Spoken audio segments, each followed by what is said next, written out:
good evening, and welcome to our journey into Storybook Land. My name is Celeste, and I'll be your storyteller captain aboard Cinderella. For your safety, please remain seated, keeping all hands, arms, feet, and legs inside the boat, and supervising all children, so our story doesn't end up on the ice.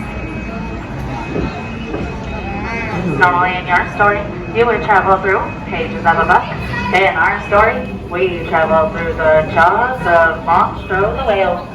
Yes, that same whale that Pinocchio escaped from. Only here, he blew his tail off.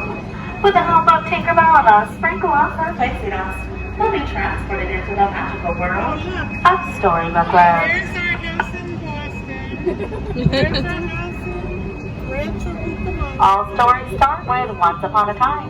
Our story starts with a big bad wolf who lives in a cold, dark cave on the left. He's always huffing and puffing after those three little pigs. Luckily, they live across the way in a house made of straw, in a house made of stick, and a house made of guaranteed wolf-proof bricks.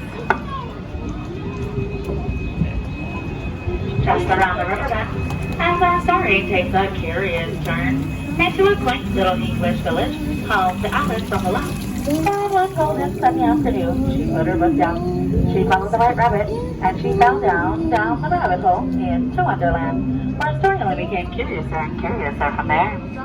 Like many fantastic places, here we come across that of London Park, where Peter Pan and the darling children first took flight. With the help of Tinkerbell and her pixie dust, they flew off to the second star of the night, straight into morning, where adventures with pirates and Indians await. This we're Aladdin. For stories that are full of enchantment and mystery like that of Agrabah.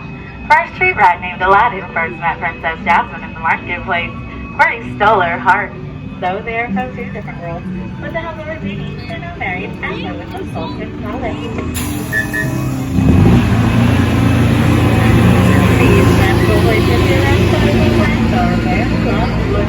They're everywhere, like in those shiny, slippery, splendid place that Aladdin and Jasmine went soaring over, sideways and under, on their magic carpet ride into a whole new world.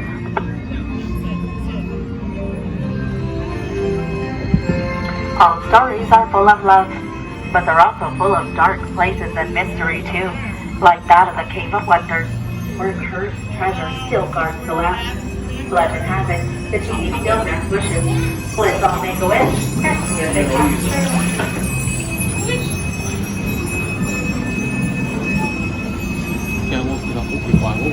Snow White wished for a safe place as she fled from the evil queen.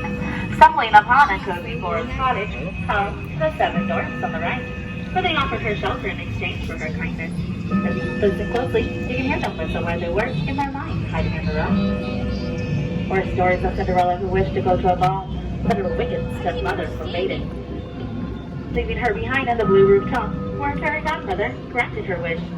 She didn't make it back in time for the stroke of midnight, so her horse-drawn carriage turned back into a pumpkin, where it still sits upon the bridge. Magic has its limits. Thankfully, love does not. Cinderella now lives happily ever after with her prince up above.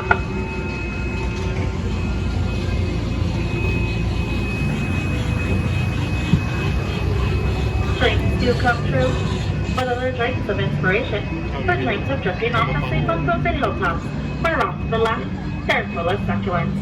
They were inspired by the 1933 Silly Symphony's Lullaby Land cartoon. There's magic everywhere here at Storybook Land, including in the miniaturized lands, which are 100% real. They're kept miniaturized and frost-free by Tinkerbell and her friend Silvermist, which made this a favorite amongst our master storyteller, Walt Disney himself, where his stories are still inspiring us to make magical, memorable moments.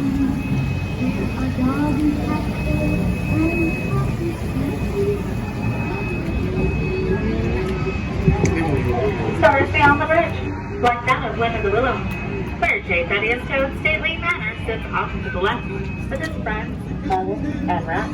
But sorry, Toad, if you were looking to catch Mr. Toad, he's off in traffic, trying to come out to fix his window. Or stories of magic, where Arendelle sits beneath the frozen palace, belonging to Queen Elsa where she fled, and her sister Anna just couldn't let her go.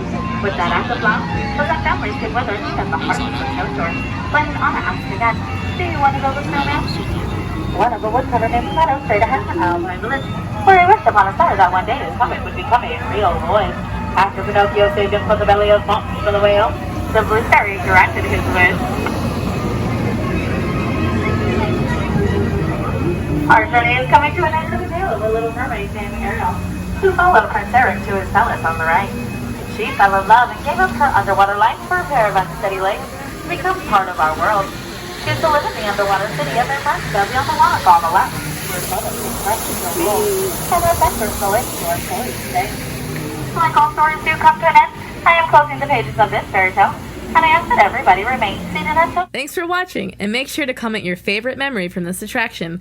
Throw us a thumbs up, subscribe, and ring the bell for a great big beautiful tomorrow. This is Magiq Atlas, bringing the magic to you.